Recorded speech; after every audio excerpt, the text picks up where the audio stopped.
আমার বাবা আমাকে এই পাটাটা কিনে দিয়েছিল।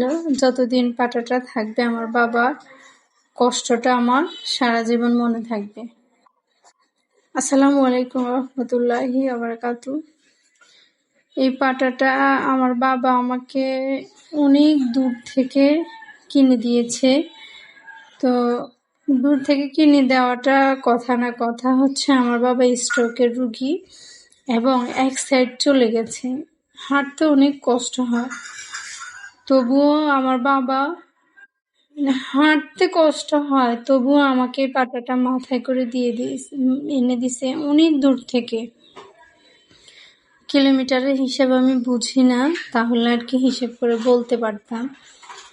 তো এই কষ্টটা মানে আমাকে দেয় নাই, আমি যে বস্তাতে করে ওনারা রেডি করে দিয়েছিল যেন হাতে করে আনতে পারি, কিন্তু আমার বাবা হাঁটতে পারে না। মাথায় যে কত কষ্ট করে এনেছে, মানে আমি কতবার চেষ্টা করেছি নেওয়ার জন্য করে, কিন্তু দেয় না। নিজে কত কষ্টে, যারা স্ট্রোকের রুগী দেখেছেন, নিজের কেউ আছে এক সাইড চলে গেছে, তাদেরকে দেখলে হয়তো বুঝতে পারবেন আমার কষ্টটা।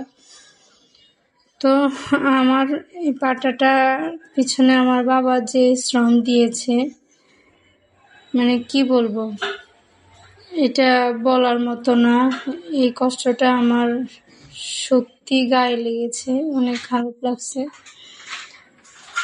তো বাবা মা যার আছে সে বুঝে, সে কিছুই বোঝেনি দুনিয়াতে কি আছে। আসলে বাবা মা কষ্ট বুঝতে দেয় না, শুধু এই ক্ষেত্রে না, অনেক ক্ষেত্রেই বাবা মা ছাড়া মানে যাদের নাই তারা একমাত্র বুঝে। এই আর কি। আমার বাবার জন্য সবাই দোয়া করবেন। তো নতুন পাটা কিনলে কিছু টিপস সেটা দিচ্ছি।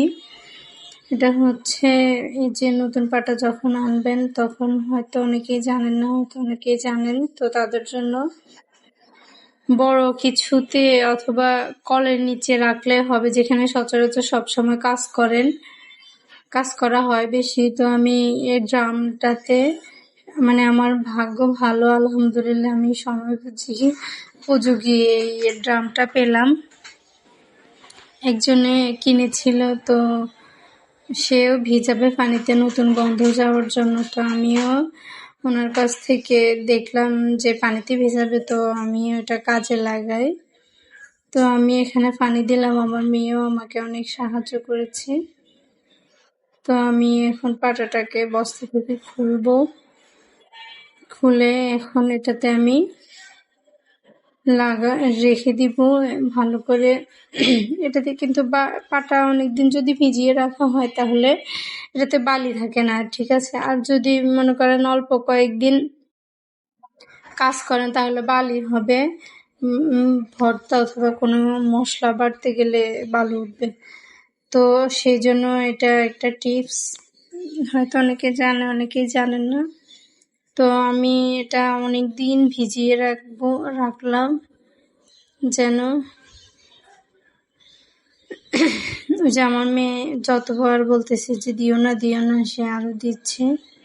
আমি ভালো করে মানে পাটাটাকে রেখে দিচ্ছি যেন পানিটা করে। তো পানি আমি বেশি দেই নাই, এখনো পানি আনবো। তো পাটাটা আমি খুব যত্নে রাখবো। আমার বাবার কষ্টের অনেক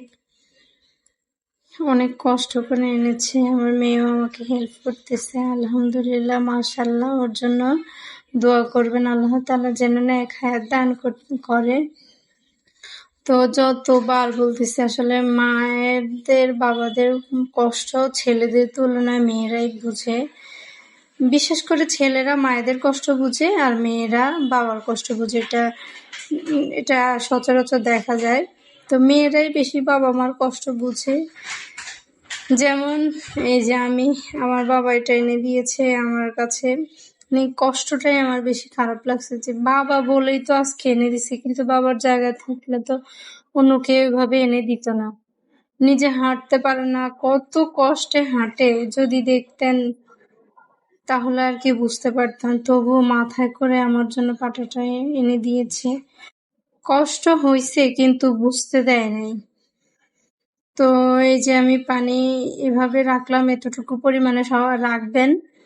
বিশেষ করে বড় কোনো কিছুতে রাখার চেষ্টা করবেন যেন পানিটা ভালো করে ভিজে উপরে থাকে।